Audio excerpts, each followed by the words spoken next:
Welcome, welcome, Colleen. I am so excited to have you on today. Thank you so much for having me. I'm really happy to be here. Yeah, why don't you first start out by just telling people a little bit about who you are and what you do? Sure. So my name is Colleen Jorgensen. I'm an osteopath, a manual osteopath here in Montreal, Canada. I specialize in helping people who live with chronic pain. It was kind of a long journey to get there. My first degree is in athletic therapy. So I started off working mostly with athletes and sports injuries and exercise rehabilitation, which I loved. Along that path, I became a Pilates instructor and started to use the Pilates equipment and the Pilates approach as part of my rehab. And I had my first of 3 spine surgeries on my 22nd birthday. So it was a big part of figuring out my own pain and my own getting back to function that always helps me to what do I incorporate with other people. That first surgery gave me 20 years of a very, very functional life. I was my strongest, most flexible that I've ever been. But 20 years later, which brings us to 2010, it was a complication from that surgery. I ended up with compression on the spinal cord, and I found myself unable to move anything but my hands and forearms for several weeks at a time over a period of a couple of years. And it really hit me when I was lying on my floor, unable to do anything but stare at my ceiling and use breath and vibration with sound to help myself, that I wasn't afraid because I understood what was happening in my body. But most of the people that I work with, fear is one of the biggest things that holds them back. And that fear is usually because they don't understand what's happening. And I find it fascinating that we understand how to put gas in our car and change a tire, but we really don't know what to do when our body breaks down or when we show up with pain one day or when something becomes chronic. So it became my mission in that moment to build something that would get the word out there to people that there is so much that you can do. There's so much wisdom in your body. And yes, have guidance from a professional, but you live in your body 24/7. So it took me another 7 to 8 years before my health was at a point that I could actually sit down at the computer and create what I had created, what I was building in my mind. And I finally launched an online pain care program a couple of years ago in 2020 called Dare to Heal, which I'm thrilled about because it's doing exactly that. I see people one-on-one, but you can only see so many when you're seeing one-on-one. And being able to do things online now, you can reach so many more people. And for those who find it challenging to leave the home, they have those tools right at their fingertips. So it's a really brief version of what Yeah. got me here. And there's like a million questions I want to ask you from that. So I love Perfect. it so much. I want to start with the last thing you said solely because it's the first thing in my mind of so much yes to the group space and the online programs, being able to access more people. I think that's just amazing and phenomenal that you've been able to And it's translate what you've learned something into beautiful it. that came out of COVID, like when COVID Hmm. first happened, people who lived in chronic pain and a lot of the professionals who work in chronic pain felt like, shoot, if I can't see them in person, there's nothing I can do. If I can't do hands-on, I can't help them. And Yep. that's not true. There's so much we can do. And it actually is more empowering that we can give them the tools to help themselves, which I really love that piece. Yes. Do you have like a group that you do, like that you meet? Okay. Yes, I do. I Yes, thought so. And yeah, I think the other piece about that is I find in like the group that I have too, it's like the amount of healing that happens just from people witnessing and observing absolutely. others. I don't know about you, but that really surprised me. Like I don't know if you went into it knowing that was gonna happen. Like I had been in group spaces, but I just did not realize the extent of the power of the group. Yeah, I okay. agree. And I think there was even a little bit of hesitation that and from some of the people as well. If I go Mhm. into a group with other people in chronic pain, are they just going to bring me down? Is everyone just Yes. going to be complaining? And it's not that. It's quite the opposite, that people get inspired by each other, people lift each other up, people learn from what works for you. Oh, I've never tried that. Let me give it a shot. People learn from hearing, I've got bad days, but then I have good days too. It reminds us that, okay, we always get through it. Things are always changing and evolving. So even on the worst days, I'm reminded when I see other people that, okay, I'm gonna have a good day again. So yeah, it's been really inspirational to see that. And a lot of friendships I've built too over it, which is lovely. Yes, I know. I'm like one of my group members were like, "Oh yeah, I met with, so and so." And I was like, "Oh my Yeah, gosh, I love that these it's connections so are great. happening outside of the group." Anyways, I just wanted to touch on that because I think that was really surprising to me and I think the fear that you speak about is really common. Yeah. And that has not been the case in my group at all either. I feel like there are a lot of groups, like I have had people not in my group because I don't know if anyone has had the courage to join another group because of their experience, but I've had individual clients with that experience. I have been in some online pain groups that are very much bringing each other down, or like the crab that tries to climb out of the pot and like everyone pulls them down. It's like you just witness that happening in some of these online groups, and it's devastating. It's like the identity is you must stay in pain, and if you are doing anything to help yourself, we're gonna like drag you down. But so I just want to speak to that of like there are groups. Colleen's is not like that. Mine is not like that. It is so Exactly. about empowering people to live their best life. So beautiful. So what I actually wanted to go back to though in your story is the fact that you had those weeks where you were unable to move. Yeah, it was quite something. That is, I mean, yeah, massive. And what you said really spoke to me because I had a very similar experience, just on a not as dramatic level by any means, of after my car accident, when I had post-concussive syndrome, there was a lot of symptoms. There were a lot of thoughts and feelings about my symptoms, but I feel like the fear piece, or even when I've had other injuries as well. So it was like I had post-concussive syndrome, but I've also just injured myself doing dumb things and had super bad pain when I was pregnant, like totally pretty much my fault. We won't even go into that story. I've told it before on the podcast, right? Where it's like I really did injure myself, or I've had times where I have, lifted far too much, really known it and just done it anyways, and ended up on the floor and back pain kind of thing. But it's just not been like a big deal. Yep. Because I understand it. Exactly. And it's like, well, this sucks. I don't want to be stuck on the floor right now, not being able to move. But like, you can give it a day and I'll be fine. You know what I mean? It's like you just make it through it. So I'm curious if there were any thoughts at the time. Like, what were there thoughts? Were there actions, or what was it that got you through those weeks? Yeah, it's hard to even describe. Like prior to that, I had already had a back surgery. I had had 5 years of chronic neuropathic pain down both legs and chronic back pain, the whole thing. So I knew pain. When something is compressing your spinal cord, I don't even have the words. It's like the essence of who I was as a person was being invaded, and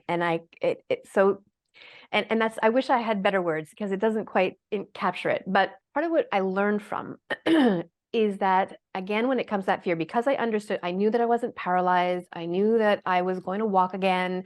I knew that I would get out of this somehow. I didn't know when or how long it would be and all of that. But I knew that I also had to try to move. And so much of what holds people back from getting well, as you and I know, is that fear of movement, because people are afraid to do the wrong thing and make it worse.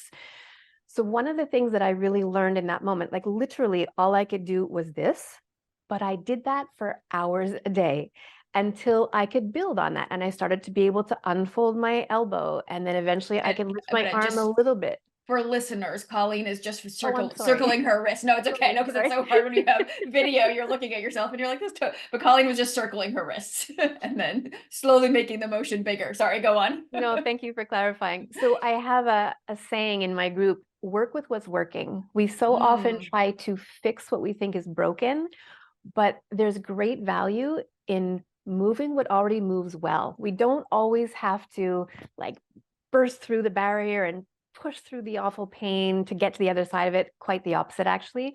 And sometimes when you just embrace what you can do and capitalize on that, you build on that. So that was a big part of it for me. I didn't have a phone yet at that time in my life. I couldn't turn on a television or listen to radio because the sound, like it was all just too much. So I literally just looked at my ceiling. And I also couldn't reach myself to treat myself, which any injury I've ever had in my life, I always work on myself as much as I can. So without those tools, what did I have was my breath. And I had been using breath for, I guess, over a decade at that point with exercise. But now I was using breath as my survival tool. It was what got me through. And it was actually my one and only treatment. I say one and only. The second thing I started to use was creating sound with my voice. It's like I was trying to touch that part of my spinal cord by creating vibration. And I couldn't get my hands on that part to help myself, but I could actually vibrate the area from the inside. And interestingly, any time prior to that I had gone to a yoga class, I didn't like the part of yoga where we chanted. It made me uncomfortable. I didn't understand the why behind it. Now, since that experience, it's one of my favorite parts, because when you're in a group and everybody's chanting together, the vibration it creates inside of us, to me now, is like, oh, I'm getting like a treatment here. This is fantastic. It's so cool. Yeah. So I honestly, thoughts other than that, it was really just getting through each moment. And I think that was part of the key. I wasn't trying to project, how long am I going to be like this? What am I going to do? How am I ever going to get back to work? I just didn't go there. I was just surviving each moment. And that present moment awareness, that was the beginning of my journey with present moment awareness. And it's helped tremendously on so many levels in life, not just with pain, but on so many levels with life, to be able to just be in this moment, deal with what you're dealing with right now, accept what's happening right now, knowing that it will change. You don't have a crystal ball. You can't predict how or when maybe it's going to change, but it will change, because we are bioplastic beings and we have this incredible capacity to heal. And because of the professions that I'm in, I understood that my body's going to figure it out. I need to help it along somehow, but it's got the tools, and I trusted that. That is so incredibly powerful. And I love that concept of really working with what works. I Work think with this what's is working. so huge. Working with what's working. Sorry, I said that incorrectly. No, it's perfect. But it's so powerful, because I know we, as many listeners, are likely perfectionists, right? We just harp on Yep. like, oh my goodness, I can't do this thing, without allowing ourselves to build up to it. So often it's something we can build up to if we just meet ourselves. My saying is always like, meet yourself where you are. Right. Absolutely. And then like hold the desire of where you want to go, but you have to always first meet yourself where you are. And And can I just add one more thing, Andrea, from that little part? I had, prior to that, so at this point I was 40 years old. So for, Mhm. a good portion of my life, I had been that no pain, no gain attitude, because it was the 80s. That's what we did, right? We all had that no pain, no gain attitude, and it had served me well. For any injury I did have, the stronger I got, the more flexible I got, the more I did, the better I got. Now I found myself in a position where the more I tried to do, the more I set myself back. And that was a huge lesson. And that lesson is another one that has taken me into this chronic pain space in a very different way than I would have, not having gone through that experience. yes, oh man, and I feel like there's so much I want to say on that too, because I think the fact that you were able to have the flexibility, and maybe it took you some time to get there, It did. and yes, of many, oh wait, this isn't working. Absolutely. What I think I see happen are people trying to perfect what's the right way to be, so Yeah. I can avoid all of these things, right? Oh, this person, no, oh, this no pain, no gain didn't work for Colleen, so therefore I'm never going to push myself. Right. Right?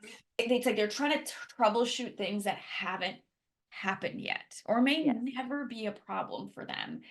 And it's such a challenging thing when there's such an abundance of information now, and abundance of getting to hear these people, everyone's story and things like that, to be able to pick and choose of like, what is right for me right now, because I'm kind of re-entering a phase of like, not like of push through. Like I feel like I went way too on the opposite end of the spectrum of like, oh, I have to rest. My body is, you know Okay. what I mean? It was like, and I needed that for some Yeah. time. Like after my Yeah. pregnancy, I needed that like just nuzzle time with my baby, who is now almost 7 years old, right? I stopped doing CrossFit. I like just went so easy, and I needed that. And now, because I've given myself that rest, I'm like, I get to push again.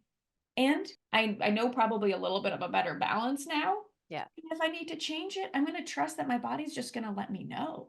Yeah. Right? That I don't need to be like, oh wait, did I do too much today? Is this gonna be too much? Is this gonna burn me out? Right? It's like, I don't know. I'll find out. Right? And And if it's it like, does, you adjust, right? If it does, exactly. that's information. And so you get curious and you Yes. say, okay, let me adapt. Yeah, and I think we're trying to constantly find this balance of like, if I stay perfectly in balance and do everything right, then I will never experience an injury and I will never get burned out and I will never feel tired and I will never feel uncomfortable.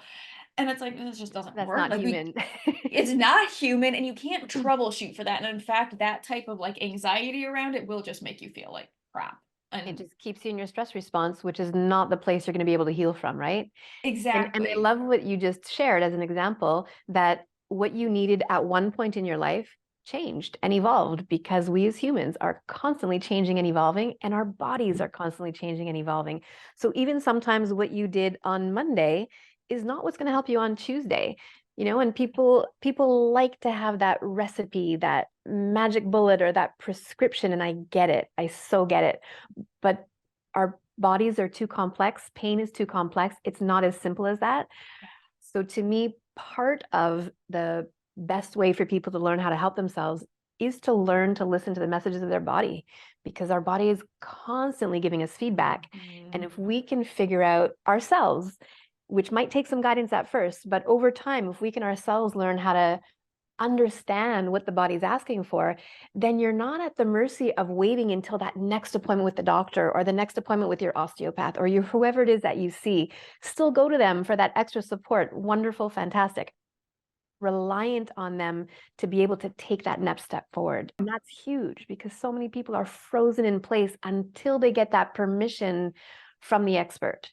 And I'm not saying, please surround yourself with a team of experts. That's a part of it. But also learn how you can help yourself, because you're the only one that's in your body 24/7. Oh my gosh, exactly. And that pattern that you just pointed out of like waiting until the next appointment. Oh my, I can't tell you how many like consults I've had, somebody who reaches out, they're like interested in this type of work, and then they're like, well, I have an appointment in like 2 months. I'm gonna see what they say. And I'm just like Exactly. I just had that's someone yesterday. yeah. She's got sciatic pain after Mhm. pregnancy, and I said, why don't you come back for a session? Let's see what we can do. And she says, well, I'm going for an MRI in a few months. I'm going to wait till we Yeah. get those results. Oh, Why what a would you wait? shame. What a shame. I There's know, it's so so much we can do while frustrating. we wait for those results. But I I get it, yes. because Uh-huh. once again, most people don't understand how the body works. So you feel 100% reliant on the people who do understand how the body works. Yes. It's one thing when we are so privileged to have so much information and understanding about how the body works, right? Like We are. you are an osteopath. I believe that is a doctorate or something, a very high type of like I feel like it's a little bit of a different. Is that DO or what It's a DO. is Yeah, it? it's a 5-year post-grad program here. Okay. It's a lot of freaking education. It's a lot of education. Like I have my doctorate in physical therapy, like, and I want to highlight this because I do see, I've seen a couple physical therapists. I'm just pointing out physical therapists since that tends to be the circle I hang out in, that forget how much they know and that people don't know what they know, and kind of like will be kind of hard on people of, oh, why are you resting that? You should know you could just work through this, or you can just do these exercises. And I'm like, these are not intuitive exercises that you know how to do them because you've been educated in it. Right. And so it's got to be this balance of listening to your body, and sometimes your body's guidance is to seek out support, Yes. and then the support you receive, what I always say, it's like you run it through your body's guidance of, does this feel right? Nice. And sometimes that might mean, okay, let's say this physical therapist told me to do these exercises. I'm not sure. Like my body's not really clear. It's like you just might do the exercises. Give 3 to 5 sessions and just see, how does your body respond? And it's like, Absolutely. and so it's not, the listening to your body, I think is tricky, because that's like so my message too. It's like listen to the messages your body's sending. And sometimes our body does not. Like let's use sciatica as an example, which Yep. is a really, I hate the term It's sciatica just a so much symptom. because it's It's not an literally just actual thing. means your sciatic nerve is pissed off and tells you nothing about why. And Yep. treatment for it can vary wildly depending on what causes it. But it's like you see so many people that are like, oh, it just feels so good when I like bend forward, when in fact actually it's going to be like extensions that are going to make you feel better, right? But so it's like you can't always trust your body. However, in most of those cases, if people knew how to listen to their body and knew how to assess and weren't just assessing in the very moment, they would realize that the bending forward actually does exacerbate their symptoms. It's just that so often we don't carry out the listening to our body past the like here and now. It's also like, oh, if I bend forward and I stretch that out, it temporarily feels good. I also What have to happens listen what after? happens when I get up. And people forget to like ask it then too. Yep. And you just highlighted something too that I just flew out of my head, but I wanted to highlight what you just said because it was so important. That this is the trickiest part of chronic pain, that when you've been living with pain that's hung around for a while, the messages you get from your body are not usually correct because your system has become hypervigilant and overprotective, like a helicopter parent who's afraid to let you out of the house because you might have a bad experience. So there is a lot of that trial and error and some guidance from someone who knows what the messages really are trying to say to help you at first, so that you can once again get to that place where you can fully trust the messages from your body. But even, like you said, even in that scenario where you've been in chronic pain and maybe not all the messages are correct, sometimes the body will warn us of threat when there isn't really something to be worried about. That's a big piece. However, even then, like you say, there will be messages that if you really tune into getting to the subtleties of the messages, you'll get some answers. Maybe not all the answers, maybe not the perfect answer, but it will be information that you can use to inform your next choice. Yes. Oh, I like love you because I feel like we just speak such a similar language, right? I'm always like, it's just more data. Like you just have to Yes. gather data and be like, and then what do I do with this new piece of data I've Yep. received? And And that judgment piece, so not to judge the data, that it's not positive or negative. Even if you did something and it sent you into this huge flare up of pain, great information. How can I yes. use that moving forward? Rather than getting so frustrated and angry that, oh my God, I've taken 5 steps backwards, which I understand. I truly, truly get it. I'm in a flare right now. And some moments are hard to not just go into that frustration. But then I just realized, no, this is just really good information for me for next time when I'm making my choices. Yes, I'm a big fan of having like a 2-minute temper tantrum. Find my cornflakes and then it's done. Exactly. And then move through it. Okay. Like have Yeah. your temper tantrum. It's frustrating, like it sucks. And then, okay, what's the next step? Yeah. Yeah. And then the other piece I wanted to highlight that you're talking about that I think is really important because I love like your background as an osteopath, as a manual like therapist that and exercise also, like a lot of background in exercise rehabilitation is I think one thing I see, and I'm curious if it's right, we all are in like our little bubble. So I'm like, is this just the bubble that I get presented and this isn't as common of a thing? Or I'm curious if you see this too, is that in the mind body space, there is I think an overemphasis on, oh, there's nothing wrong physically. Like I understand the original intent of that message because it is true for some people with chronic pain, there really isn't anything wrong physically. They truly are safe to do any movement. However, what happens when you're somebody who's been in that space and then maybe you actually do have something that could benefit from a physical intervention? Yeah. I find it runs the risk of making people think that, oh my God, well, but if it is physical, then this is bad. Like shit has Right. gone down, where I'm like, physical stuff is so much easier to Yeah. treat. Like something that is That's purely true. physical, like an ankle sprain or like, I mean, even sciatic pain in so many cases, I'm like, Yeah. please, like it's a piece of cake. I get bored with it. That's just why I like to go into the more complex mind, like this side of I'm the the same. psychological things, but like, I'm Yeah. like a tight muscle that you get to roll out and feel better. Like that, there's That's so the much you can gravy. do. And I think there is the physical aspect gets missed so much, or people think that it's something has gone wrong if like a muscle is tight or they need to stretch. I don't know. I'm curious if you see this. I see you Yeah, I'm so responding. glad you're bringing it up, actually. Okay. I think it's one of those things that we've got this great new information about our new understanding of how pain works and how much the nervous system, the neuroimmune system is involved in pain. And that's huge. It has really changed the way we treat pain. It's, to me, really put the power into the hands of the person who's living with pain. Fantastic. And it's given us so many more tools than just working on the physical. But we've kind of thrown the baby out with the bathwater on this one, in my opinion, that so many times we're immediately jumping to the conclusion that it's only a sensitive nervous system issue. and maybe not always doing our due diligence to make sure that, okay, well, sometimes there actually is a mechanical thing that we need to address as well. And if I could share an example, Oh, please. a few months ago, within the span of 2 weeks, I had 3 new patients. They were all women between the ages of 25 and 45.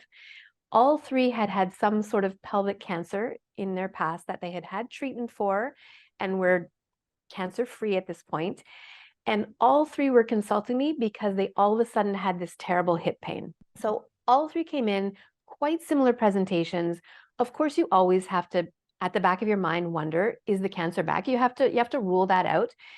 And in one of the cases, there was a new cancer. In 2 of the cases, it was a sensitized nervous system where, they did something that tweaked the hip a little bit, but then the fear kicks in because the last time they had that kind of pain, they did have cancer. And in those 2 situations, it was a sensitive nervous system that became overprotective. But if I hadn't listened to my gut and listened really to the patient and the nuances of what she was sharing with me, I would not have encouraged her. We've even been taught now to discourage people from going for imaging, and I get it. I really do understand it. I'm not saying we should never do that. There are certain cases where, the fear is driving people, and we can see that, and we see that there's no red flags. I understand it, but I, like you, think that we just need to be careful that there still are some situations where there is a physical thing that needs to be taken care of. There are still people who do better with a surgery sometimes. And we can do both. We can let people have that physical intervention and also work on the nervous system piece so that it gives them the best chance possible of recovering well from whatever intervention they might actually need. Yes. Oh my gosh, 100% yes to all of this. I think this is so important, and I'm so glad this came up. And the both and. It's The not both either or, because and even if it is physical, you're you you're still still a have to address the whole nervous system. being, and your nervous system, yes, and how you feel about this a surgery, or how you feel about the treatment, or how you feel about doing exercises. Can you even Are you, maybe someone who's in so much apathy or depression that you can't actually do the prescribed exercises that are right for you. Yeah, It just cannot be. Are you someone who is so, I got to push through all pain, and so therefore, like, maybe you are someone who needs to be resting and doing some more rehab type yeah, exercise. It's right. It's like it's so intertwined. It's impossible to separate out. It's never exactly. It's either never just one or. or the other. Or it's almost never. We shouldn't say Yeah, never or always in the human body, I but it's know. almost never just one or the other. Yes. And can I ask you along the same lines? So I also teach yoga, Pilates, somatics. Mhm. So in the movement space, again, with our new understanding of pain, there's also this new way of thinking or speaking that suggests posture and alignment don't matter at all. And to me, that's, again, we're taking the new science, but we're not putting it together with the rest of the information that we understand. So to me, posture and alignment still matter. They're just not the be all end all. They're not the one and only thing that matter. But if chronic poor posture or a chronic misalignment issue can be nociceptive, meaning that it can send threat signals to your system, which can be enough over time to sensitize your nervous system. So I don't know if you're seeing that same thing as Oh, well. yeah, I think now that I've kind of moved, I think I saw it a lot more when I was a little more in like hands-on physical therapy world, and but like the hanging out with physical therapists in the mind body space. Yes, Yes, I 100% know that exists, and there's just such a, oh no, you should be able to move in any way, and this just shouldn't hurt. And it's like, no, I mean, especially if you're bringing in weights or exercise, or it's like you're trying to back squat a lot, like, yeah, of course your posture matters, and your how you're squatting matters 100%. Should you be able to like do all kinds of weird postures with your body to like pick up something in an awkward position? Yeah, absolutely. absolutely. Right. It's I had one guy, this is on a totally opposite end of the spectrum. He was, oh my gosh, he was so much fun. This was when I was like working more from the movement perspective. He was a personal trainer, and this guy, he was probably like 28, walked like a robot. Like like he was one of those people where it's like if he went to bend down, it was like stack everything, move, down, squat down, perfectly aligned, stand Yeah. up. And it's like he took it to the extreme. And guess what? he had pain and he couldn't figure out why. And I'm like, it's because you're holding yourself in so much tension So at all rigid. times, right? So like I would make him do all these like weird, like kind of like wave like movements and more of like the Awesome. animalistic movements. Yeah. And he really did not like it. Anyways. But right. So it's like that's like it's like you can always go extreme, but you're so right. As I'm seeing the extreme end also of a total like lack of paying Doesn't matter. attention to that. And I actually had, I'll call him out in here. I had Schubiner. Are you familiar with Dr. Schubiner? Yeah. Yes. On this podcast.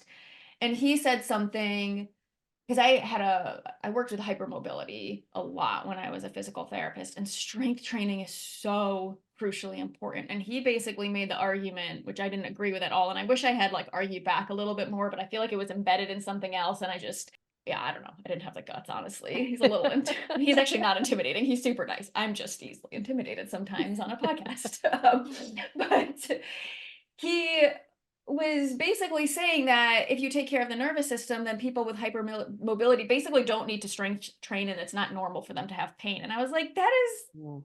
so inaccurate on so many levels. And I'm like, maybe in like a weird sense, you could do so much work with your nervous system that I'm like, I guess maybe you could bring down pain levels, but I'm like, the amount of work that would take, I think on an inner work level and like a mental load level, I think would create more issues. But it's like, even if it could work, I'm like, why not just spend that energy doing what we know is good for our body, which is move it and get it stronger, right? Like Yeah, to it's me, the it's yes just and the again. wrong place to spend your energy. Like you only want to focus on things so much. You don't want to spend your life in inner work. So it's like if you can go just strengthen and that takes care of your pain, I always feel like that's the better route than having to do inner work because it's like a bang for your buck. You know what I mean? It's like you get to do both. I mean, I love inner The work, but combination is always most yes, powerful, right? It really is. yes. Oh, this is so good. And this is so not where we were originally intending to go with No, this podcast. So I want to bring it I back was to just where thinking like I that. wanted to bring you on, but I love that we went here because this is like I do too. I've had like such like a pent up like need to talk about this. And I was Yeah, like, ooh, okay. same. One of the things where we wanted to go, and I think you have so much beautiful experience and can speak to on such a personal level, is bringing in joy and Yeah, living life even with pain. yeah. And this is To so me, it's powerful. one of the, I guess, one of the things that makes me the most sad when I see people who have the strong belief that only once they, I'm using air quotes, fix their Mhm. pain, will they do the things that make them happy, or will they even consider joy? And it breaks my heart because not only is it okay to seek out joy and happiness while you're living in pain, but it's essential. It will help you get through. When we experience joy, when we do things that make us happy, the brain releases the most powerful pain-killing chemicals and hormones: endorphins, dopamine, serotonin, oxytocin. These are things that you would normally want to take in a pill form if you're living with pain, and then you have all the side effects to deal with. But experiencing joy allows your system to release that naturally. And I would love to, if I could, share a story from one of my participants in my pain care group. And she wanted me to Absolutely. share the story because it changed her trajectory with pain so much to just embrace joy. And she was shocked at what a difference that it made. Is that okay? Yeah, absolutely. So when I was putting that first pain care program together, I was trying to think of how to sign off on the emails that I keep in touch with them. And it's ridiculous how much time and energy and emotion I spent deciding, is it okay for me to sign off with "seek joy"? And I knew all the backstory and the science of why I was going to do that, but I could also see how it may come off as insensitive. Here I am bringing in this group of people who are struggling with complex chronic pain issues, and I'm signing off my emails, "seek joy." Are they going to take it like I'm just this fluffy hippie that thinks if you just put a smile on, your pain's going to go away? I decided to do it. And a few weeks into the program, one of the participants, she shared in the group, she says, I have to tell you, I was really mad at you when I first saw your emails. And she shared that she felt anger, frustration, betrayal, disbelief, self-pity, that she would see "seek joy." And she said, I would roll my eyes and I would like shake my head. And I'm like, impossible. You cannot be living in the kind of pain I'm living and seek joy. It's ridiculous. And I can't believe that Colleen is saying this. And she and I had a very similar surgery with the same surgeon, and we had similar complications after the surgery. Wow. So before being part of my pain program, I had treated her as a patient in osteopathy. So we had bonded. She's also a Pilates instructor. So we bonded over many things, but we particularly bonded over our experience. So she shared with me that, here I was, and I'm thinking, okay, so Colleen's doing well after her surgery all of a sudden, and she's living her best life, and I'm really struggling. And she even shared that she was at the point where her pain was so challenging that she didn't see the point in living life anymore, that she just didn't see the point of going on. And then she said there was a few weeks into the program, she's a foodie, she bought some chocolate, and instead of chewing it, she just let it melt in her mouth. And she said, I really savored the chocolate. And all of a sudden, I found myself experiencing joy, and I got it. She said it was one of my worst pain days, but I was feeling joy. And I realized, oh my God, they can coexist. So then she started to seek joy, meaning she's tried to look for glimmers in her day, things that made her smile. And eventually, and she wants people to know that it wasn't overnight, that it's a work in progress, and she's still evolving with it. But now that she's opened herself up to the possibility, she says, joy just finds me. It's everywhere now. And I can't tell you the difference of seeing what she went from when she used to consult with me. I don't think I ever saw her smile. She was always frowning and so serious with her teaching, so serious about life. And now when you see her, she literally is radiating joy, and she just brings you along with her. And it sounds like a small thing, but it's huge. It has trickled into, she even shares that it's trickled into all of her big life choices, that if she's got to make a decision, whether it's in her professional life or her personal life, she'll pause and she'll say, does this or will this bring me joy? And if the answer is no, she says, I just say no, thank you. And I don't explain. And I feel so good about my decision. And I just think about the ripple effect of just being open to experiencing and seeking joy, how much her life has changed and how much her experience with her pain has changed. Wow, that is so powerful. It really is. And I want Yeah. people listening to understand we're really not saying just slap a smile on your face and all your pain is going to go away. That's not what this is.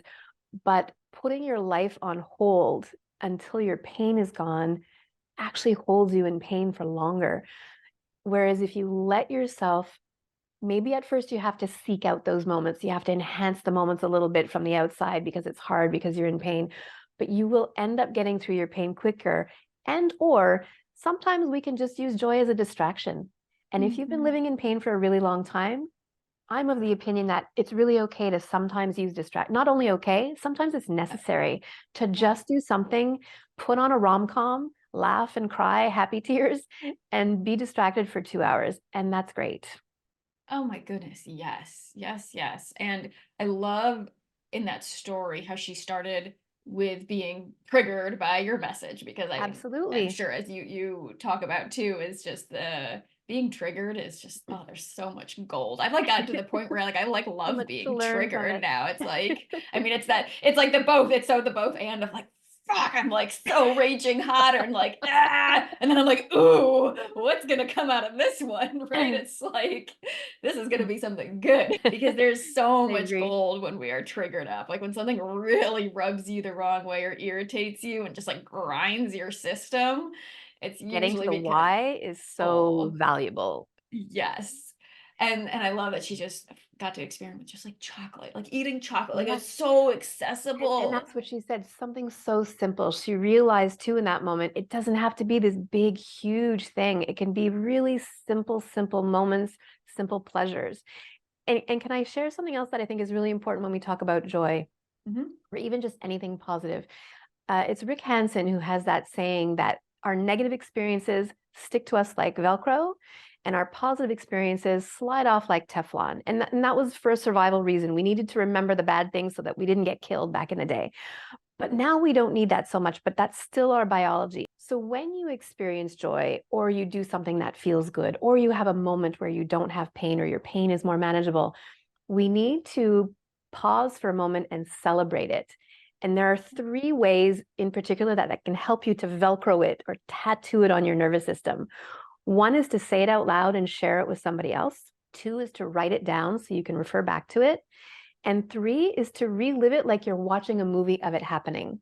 So I encourage you not just to have that moment of joy, but relive it and kind of like solidify it so that your system remembers that you can feel joy, so that you will feel joy again. Yes. Oh, I talk about this too. It's like it takes the nervous system like a split second to wire in a message of like danger or threat or Yes. negative emotion. And it takes a full 10 seconds for it to register I didn't joy, know that. which Okay. when you're, I heard it somewhere and I'm Okay. like, I really feel like I need to find this study. I heard it from Dr. Valerie Rain, whom I trust. I keep actually meaning to Good. ask her. I was like, I should be like, do you have a reference point? But it's worked really well. I've Yep. implemented Yep. it in. And what I love all the suggestions you use, and I'm just gonna offer one more, Please. is I think so often if you're someone who notices that joy can almost feel threatening in Mm, your system, right? It's almost like, right, you get the like, oh gosh, when's the other shoe gonna drop type feeling, or it's yes. like, oh, but like, when's my pain, right? Like that, if it just feels like a threat, well, I'll often offer is wiring in safety to that Yes. experience of joy as you're feeling it. And my go-to is like cross your arms over like you're giving yourself a hug, like rub your arms up and down like that's soothing, or even squeeze, or you can tap and just look around and just feel your feet on the ground, like see the safety all in your room, and you can be like, I am safe to feel this joy, and then like let it radiate out and have this big smile on your face and just really feel into it. Yes, Is that, yes, yes. yeah. Thank you for adding that in. Mhm. Absolutely. Yes, it's so powerful. And I think the other thing with joy is it can feel like this really, at least when I hear the word joy, I do think big, right? And again, I'm gonna come back to her, that chocolate experience of it doesn't have to So be this simple. massive. It's just this simple, Yeah. like, ah, like that felt warm and good and just nourishing. Yeah. And so if joy feels like, if the word joy feels for anybody listening, because I know it did for me, like I feel like I had a lot of big hangups with the word joy because Yep. it just felt so Feels big unattainable and that it's like, just go with, oh, that felt nourishing. That felt, yeah, warm. That felt good. That, or let's say, comforting. what's, yeah, Anything that beautiful. brings you like just before we started today, I put flowers right in front of me and just that, like as I see them out of the corner of my eye and I just feel warm inside when I see that and it just makes Yes. a little difference, you know? It can be Yeah. those Like, small little things. what is, yeah, that little thing. I'm trying to think of who talked about this, but it's like, even if you're going to have a quick snack or, maybe you're not making yourself a full meal, to still like set it on, maybe you have nice china, or Yep. put it on Yep. something special, have like a pretty napkin, right? Or have a beautiful mug to drink tea out of. It's just these little things that just give you that like, throughout the day. Agreed. One of my strategies when I'm having my worst days is I'll make sure to spend a little more time on choosing my clothes that day. Even though I might want to just put on a big baggy sweatshirt that's dark in color and just hide away and disappear, I won't let myself. I'll purposely choose color or something that's got a fashion flair or something because I'm trying to use that outside influence to spark a little something on the inside, you know? Yeah, absolutely. I love that. I think there's so much about like our external environment that can so positively influence our internal environment. I think Absolutely. it's, And having said that, I was just reading, or I'm still reading, I haven't finished it yet, but I'm reading Kelly McCogganell's The Joy of Movement. And I mhm. like how she was pointing out in there that joy, true joy, comes from within, that we all have it, and our capacity to feel it doesn't rely on the external factors, it doesn't rely on mood. And so it's not influenced by even something as big as chronic pain. And we can use the outside glimmers, if you want to use Deb Dana's term, something from the outside to remind you or allow you to tap into what's already within. But we do have that internal capacity to be at peace and feel joy or comfort or happiness, however you want to refer to it. And if you don't feel ready yet to tap into that, then yeah, use the stuff on the outside to enhance it a little bit, to make it more available to you. That's great. Yes. And I love that you brought this piece in because I so agree to having the internal capacity. And I think again, this is where it's like people will take a message and use it against themselves, right? At least Yeah. I'm really good Yeah. at that.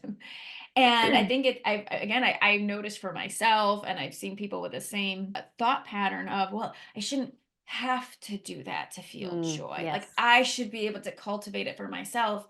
And for me, my biggest question is like, what's my ability to influence like the external that creates the joy?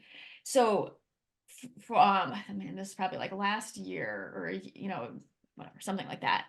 I had realized I had this really weird thought that if I needed to put on makeup to feel good, that I'm like, oh, that's so wrong. Right? It's like I'm not a good feminist and like I shouldn't have to do that. And I was like beating myself up for wanting to wear makeup at times. But I also noticed that whenever I like went all out and got like super colorful with my eyeshadow, or even honestly just did like a really simple face like I have on now, I'm like, I just feel better. Yep. Like it takes me 3 minutes to put on what I'm wearing right now. Yep. And if that 3 minutes gives me like every time I look in the mirror, like the ability to just like smile at myself easier, to I'm Yep. having this conversation where I'm having to stare at myself the whole time. Like, do you know what I mean? Like I'm like right in my own face. Like, Yeah, why wouldn't I do that? Like, why I did I make agree. that wrong? And so I just started wearing makeup like a whole lot more than I was, even if I was just going to do a quick trip. And I was like, I just feel like more of like a human and more of like an adult. And I just feel more responsible. And I just feel like same thing if I just put on even, I mean, this is like an Athleta like sweat, but it's like a nicer one. It's not my big Yeah. baggy sweatshirt, right? And it's just like those little things. It's like, don't make it wrong to use those if Absolutely. it just gives you that access. Like why do we do that to ourselves? I don't know, but we really do. Judgment is strong in our Oh my society. goodness, it Self-judgment is. is the worst. But to the same thing as you, or similar thing as you, there are periods when sleep is elusive to me, and Mm, then I'll get really dark circles. And when I see those dark circles, to me, it doesn't project health. And so, like you, I will use concealer to hide those dark circles for myself, not because I'm trying to make myself look a certain way to the world, but because I don't like to see looking back in the mirror something that's not projecting health to me. And yeah, so I feel really okay with that. yeah, I love that. And yeah, I don't know why we've made it wrong. And just like it wouldn't be wrong for somebody who chooses not to wear makeup and doesn't really care and Exactly. has no desire to Exactly. put it on, and it's like you get to do that, right? It's just like Exactly. what makes you just feel good? And like what's there's so much in healing work. There's a lot of hard. Like there's a lot of There's a lot of hard. So deep dark yeah, places, at least that I like to go. I mean, like that yeah, really lead to this true healing. And why not give yourself easy when you can have it? I could not agree more. It's that whole work with what's working, even on an emotional level. Like sometimes just do the things that feel good. It doesn't always have to be work. It really doesn't. I think it Exactly. has to be consistent. When you're trying to get through something chronic, consistency is quite key. You have to do a little bit often. That is true. But it doesn't always, it should be things that you look forward to because they make you feel better. Like if you go to do your tools that you're using for chronic pain and you're like, oh, I've got to do this again, choose a different tool. It shouldn't give you that reaction. You should be looking forward to it because when you use that tool, something shifts. Doesn't necessarily mean that your pain is going to go away in that moment. It doesn't usually work like that, but something shifts. And look for those little shifts, celebrate those shifts, and find the tools that you look forward to incorporating. I love that. And what I want to add to that is the assess something after the Yeah. fact. Like Yes. after you do it, how you feel.